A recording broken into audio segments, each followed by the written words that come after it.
The Genius of Christianity is a work by the French author François-René de Chateaubriand, written during his exile in England in the 1790s as a defense of the Catholic faith, then under attack during the French Revolution. It was first published in France in 1802, after Chateaubriand had taken advantage of the amnesty Napoleon issued to émigrés, which had allowed him to return to his home country in 1800.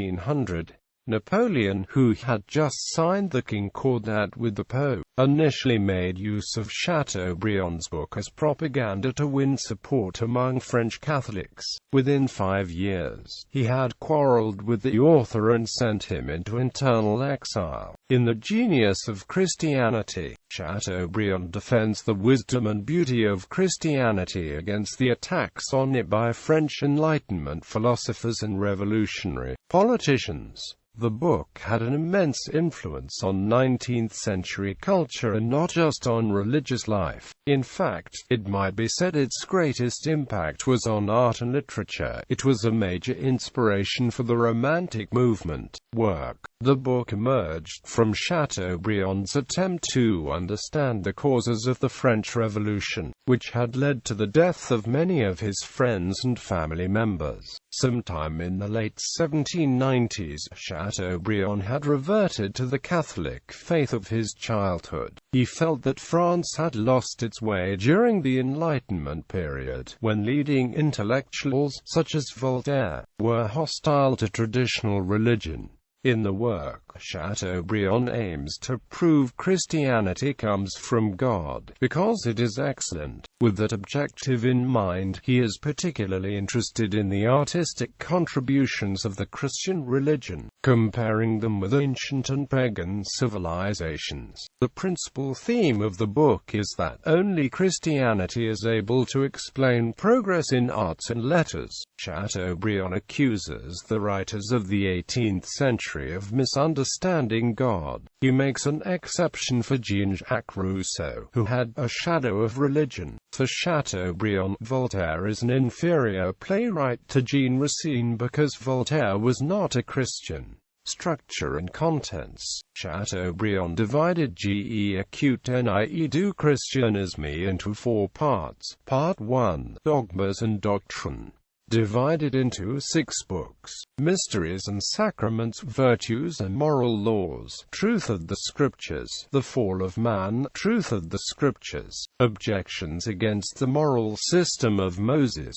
The Existence of God proved by the Marvels of Nature, Immortality of the Soul, proved by Morals and Sentiments. Part 2, The Poetry of Christianity, divided into 5 books: General Survey of Christian Epics, Poetry in Relation to Human Characters, Poetry in Relation to Human Passions, On the Marvelous, or Poetry in Relation to Supernatural Beings, the Bible and Homer. Part 3, Fine Arts and Literature, divided into 5 books: Fine Arts, Philosophy, History, Eloquence, Harmonies of the Christian Religion with Scenes of Nature and the Passions of the Human Heart.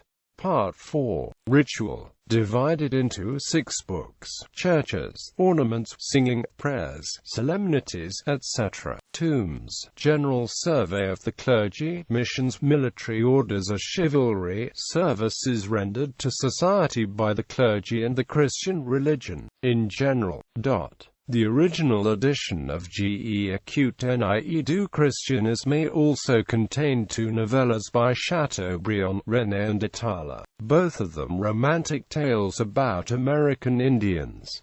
The novellas had already been published separately, together with the related story Les Natchez, which went unpublished until 1827. These books continued to bring fame to Chateaubriand throughout his life. Influence. G.E.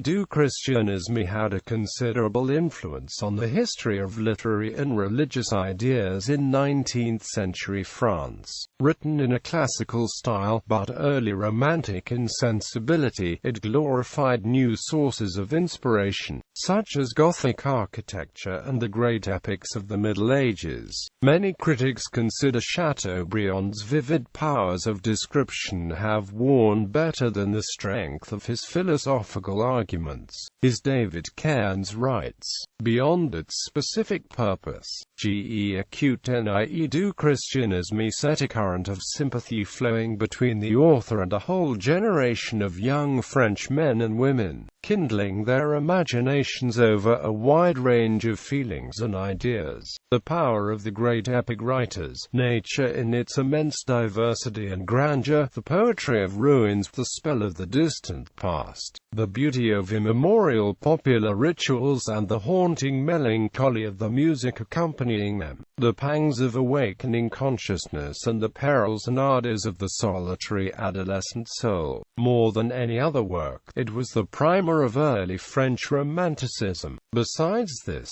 the book served as a model for the renewal of French Catholicism, inspiring numerous authors, including Dom Guéranger and Félicité Robert de Lamennais.